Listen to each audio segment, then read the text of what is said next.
जय हिंद फ्रेंड्स, मैं आप लोगों को क्लास 10 का मैथ पढ़ा रहा था, जिसके अंतर्गत सांख्यिकी चैप्टर स्टार्ट किया था और सांख्यिकी में प्रश्नावली 13.2 करा रहा था। तो प्रश्नावली 13.2 का मैंने टोटल 3 क्वेश्चंस कंप्लीट करा दिया है। आई होप आप लोग वो तीनों क्वेश्चंस देख चुके होंगे। अगर नहीं देखे हैं तो ज़रूर देख लीजिएगा। आज हम लोग क्वेश्चन नंबर 4 करने वाले हैं। तो चलिए क्वेश्चन नंबर 4 को पढ़ते हैं और आप भी अपने कॉपी पे, बुक पे निकाल के देखिए। जैसे मैं पढ़ूंगा, जैसे मैं समझाऊंगा, आप वैसे ही समझने की कोशिश कीजिएगा। चलिए देखते हैं।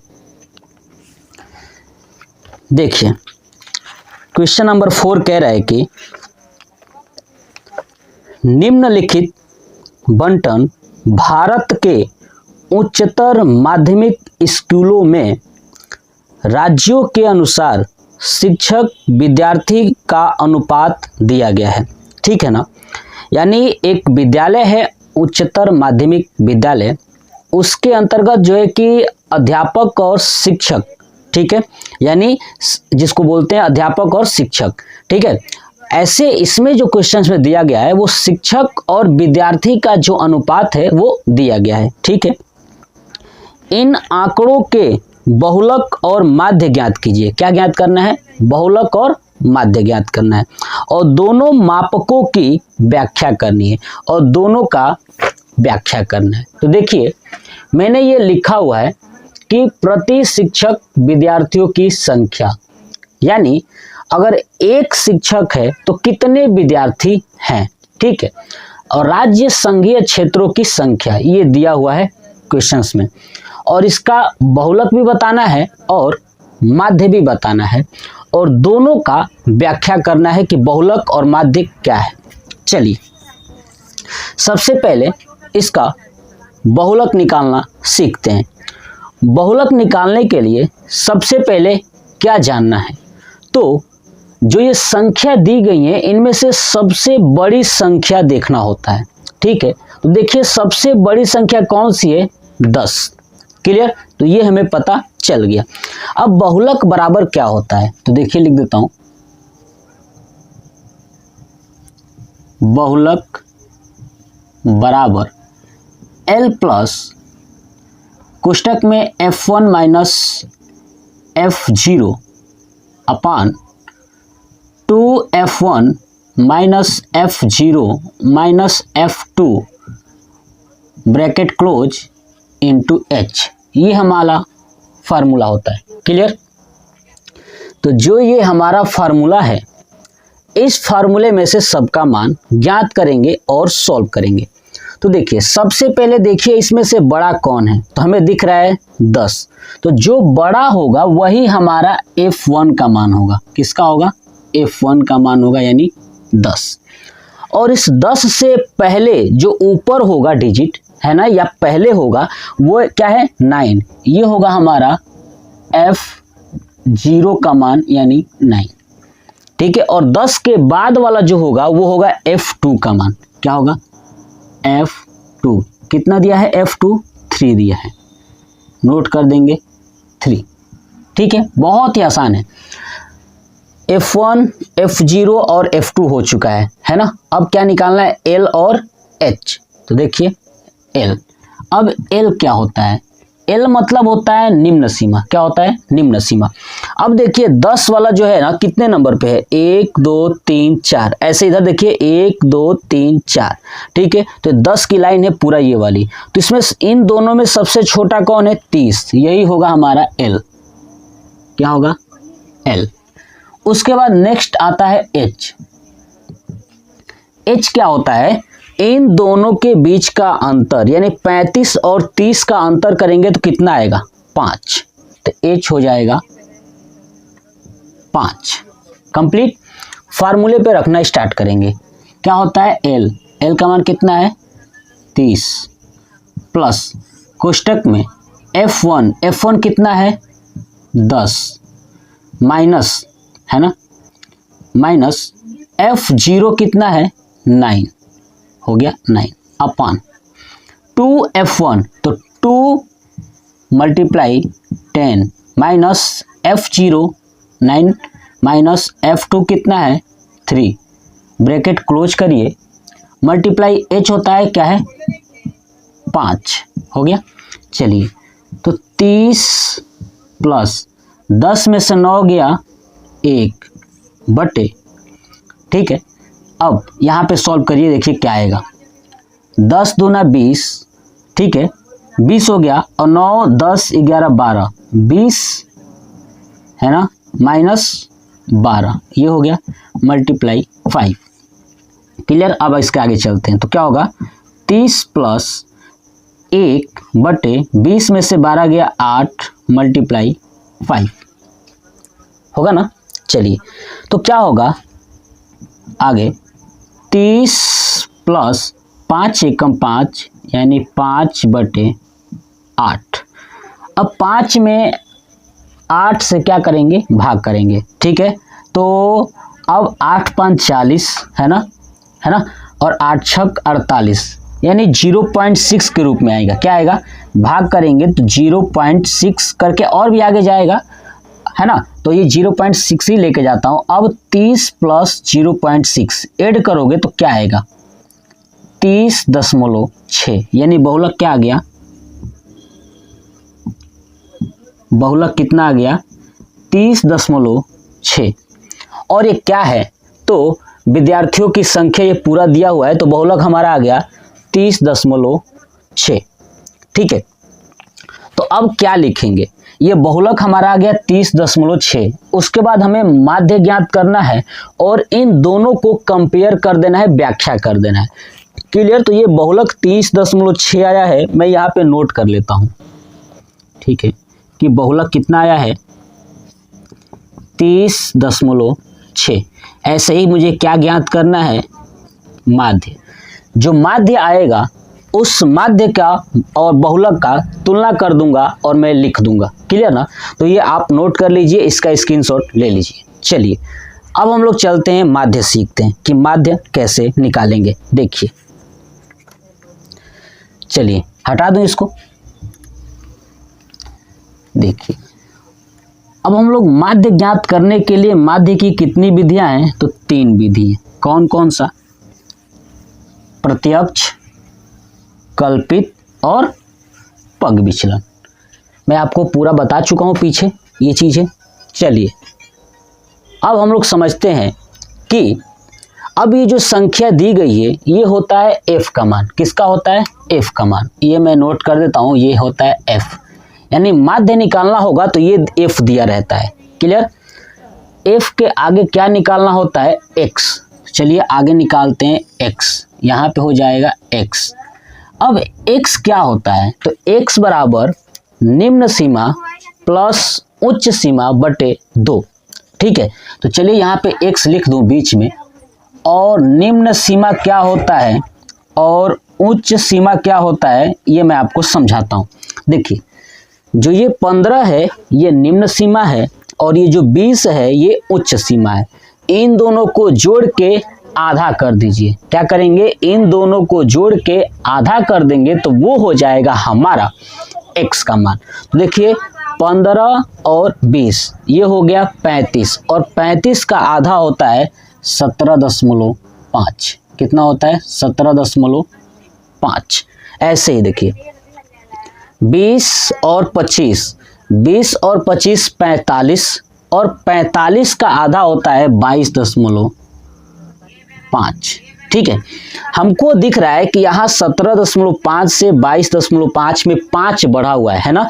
17.5 में अगर 5 जोड़ देंगे तो 22.5 आ जाएगा। ऐसे ही 5 जोड़ के बढ़ा लेता हूँ। तो देखिए 22 में जोड़ेंगे तो हो जाएगा 27.5, 27 में 5 जोड़ेंगे तो 32.5, 32 में 5 जोड़ेंगे तो हो जाएगा 37.5, 5 जोड़ेंगे 37 वाले में तो हो जाएगा 42.5, 42.5 में अगर 5 जोड़ेंगे तो हो जाएगा 47.5, 47.5 में अगर 5 जोड़ते हैं तो हो जाएगा 52.5। टोटल कितना है, 2 2 4 2 6 2 8, 2 2 4 2 6 2 8। ठीक है, कंप्लीट हो गया।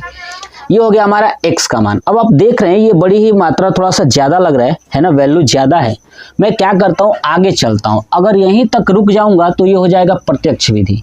आगे चलता हूँ, d का मान निकालता हूँ। तो d बराबर क्या होता है, x माइनस ए। क्या होता है, x माइनस ए, है ना। अब देखिए x तो दिया हुआ है, ए क्या है, इसमें से कोई भी एक वैल्यू बीच का ले लेता हूं। तो देखिए बीच का कौन सा लूं, टोटल देखिए 1 2 3 4 5 6 7 8 वैल्यू है। कितने हैं, 8 वैल्यू। तो मुझे बीच में ये 2 आ रहा है, तो मैं ये मान लेता हूँ 37.5 को ए मान लेता हूँ। क्लियर। चलिए x माइनस ए यानी 37.5 है, तो 17.5 में से 37.5 घटाएंगे तो कितना आएगा, 20 आएगा। कितना आएगा, 20 आएगा, वो भी माइनस में। ठीक है, क्योंकि 20 और ये 17.5 जोड़ेंगे तो 37.5 आ जाएगा। ऐसे ही 22 में है ना, 22.5 है और यहाँ पे 37.5, 22.5 घटाएंगे, ठीक है, इसमें किसमें से, 37.5 में से, और जो वैल्यू आएगी वो माइनस में कर देंगे। देखिए 5 में से 5 गया 0, 7 में से 2 गया 5 और 3 में से 2 गया 1, यानी कितना आ गया, 15 माइनस 15। ऐसे ही आप देखेंगे 37 में से 27 घटाएंगे तो माइनस 10, 37 में से 32 घटाएंगे तो माइनस 5, 37 में से 37 तो 0। अब 42 में से 37 घटाएंगे तो ये हो जाएगा 5, 47 में से 37 घटाएंगे तो 10 और 52 में से 37 घटाएंगे तो हो जाएगा आपका जो है कि 15। क्लियर। चलिए अब मैं देखता हूं कि ये भी थोड़ी सी संख्या बड़ी है, तो और आगे चलता हूं। क्या निकालता हूं, u बराबर क्या होता है, d अपान h। ये हम ऑलरेडी माध्यम में आपको सिखाते आ रहा हूं। u बराबर क्या होता है, d अपान h। d कितना है, -20। h क्या है, इन दोनों के बीच का अंतर। तो 15 और 20 के बीच का अंतर कितना है, 5।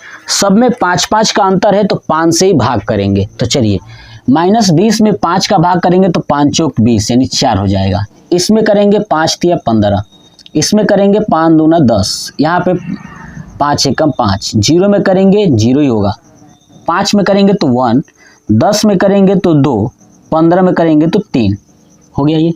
अब वैल्यू छोटी आ चुकी है, अब मैं इस f वाले को इसके साथ मल्टीप्लाई कर सकता हूँ।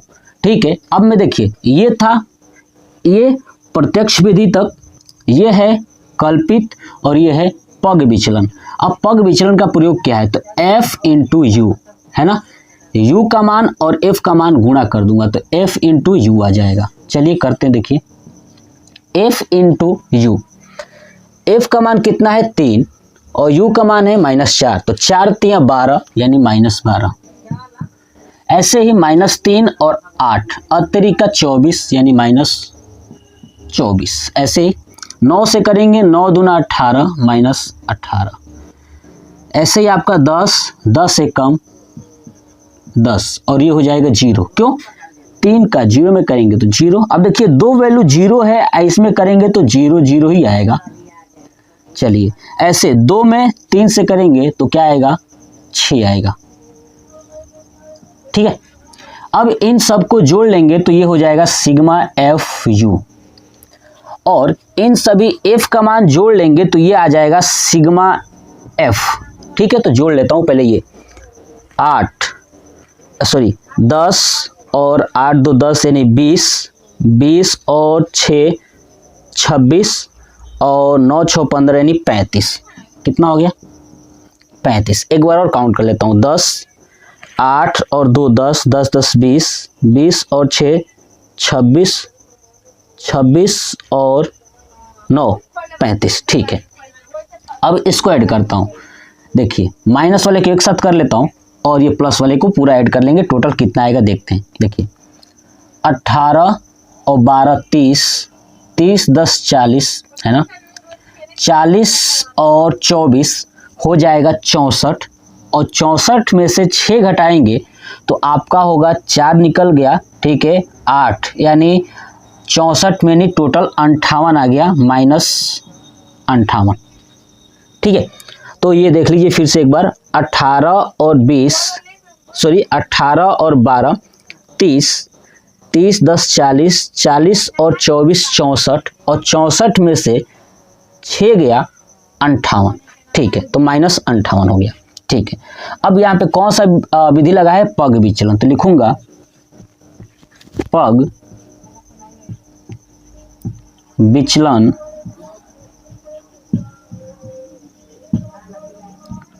है ना, पग विचलन विधि से। पग विचलन विधि क्या है, तो A plus sigma F you upon sigma F into H. चलिए सबसे पहले आप ऊपर का स्क्रीनशॉट ले लीजिए ताकि मैं इस क्वेश्चंस का यहाँ पे सॉल्व करूँ, ठीक है। चलिए हो चुका होगा, मैं अब हटाता हूँ। देखिए पग विचलन का ए कितना मैंने माना था, देखिए मैंने कहीं नोट ही नहीं किया कि ए कितना मैंने माना था, तो मैं ए देखता हूँ कि ये मैंने क्या माना था। खैर मैंने एरेज कर दिया कि ए मैंने क्या माना था, मेरे ध्यान से नहीं आया, ठीक है। तो मैं कोशिश करता हूँ कि पता कर लूँ कि ए मैंने क्या माना था। तो यहाँ पे आया था आपका जो 20 आया था शायद, है ना, 20 आया था। तो यहाँ पे ए का मान होगा, यहाँ पे अगर 20 आया था तो यहाँ पे था, ठीक है, कि 35 और 35 का आधा था, ठीक है, 35 का आधा था 17.5, ठीक है, और यहाँ पे मैंने 20 लिया था, यहाँ पे 17.5 था, ठीक है। तो मुझे ए का मान अभी मैंने इरेज कर दिया तो मुझे ध्यान में नहीं आ रहा है, बट अगर यहाँ पे 20 था इसका मतलब यहाँ पे हो गया 17.5, यानी ए का मान हुआ होगा 37.5, ठीक है ना। ए का मान क्या था, 37.5, ठीक है, यही मैंने मान लिया हुआ था।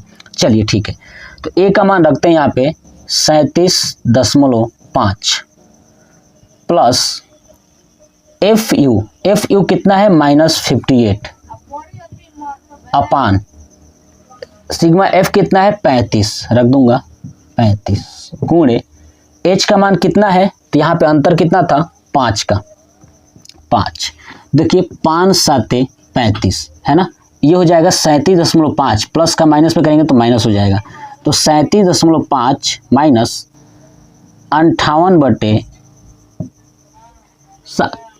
अब भाग करता हूँ, 7 6 42, 7 7 49, 7 8 56, ये कटेगा तो 7 8 56 दशमलव 2 बचा, 7 दूना 14, 8.2 करके कुछ आएगा, ठीक है। तो अब घटाता हूँ, 37.5 माइनस 8.2, 5 में से 2 गया 3, ठीक है, और यहाँ पे बचा 17 में से 8 गया 9, और यहाँ पे बचा 2, यानी 29.3 है ना, 29.3 आ गया है। क्या आया है, माध्य। और माध्य को किससे दिखाते हैं, मैं यहाँ पे लिख दूं,